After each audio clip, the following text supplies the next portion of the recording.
Michigan has approved an AV-only highway. Mm-hmm. What is the nature of that corridor, and is that material for what the AV industry is doing, the autonomous vehicle industry is doing? And do you see that as the future of this? I'm not familiar with what Michigan is doing specifically. I think that for at least the medium term, at least the next 10 or 15 years, you generally shouldn't make a startup that depends on government building expensive infrastructure. And so I believe it's like we're going to be in the world immersed in human-driven cars for a very long time.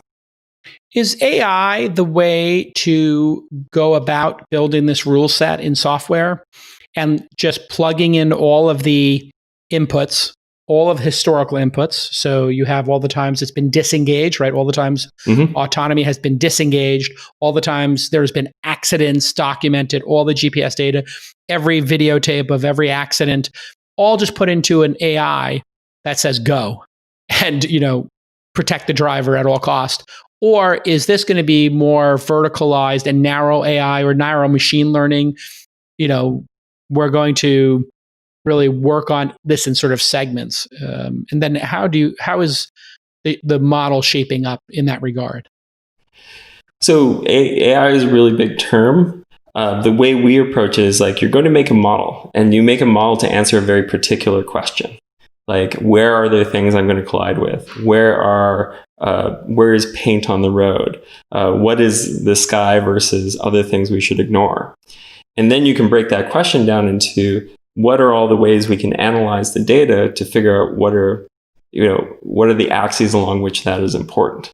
So if I were to want to say all of the things I can collide with, I could start with a very simple thing to say, okay, well, I could have obstacles colliding with me from all different angles. Like, let's say I'm going to do a clock face. I have my 12 o'clock, my 1 o'clock, my 2 o'clock.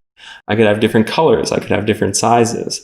And out of that, you build axes for what you want the system to detect.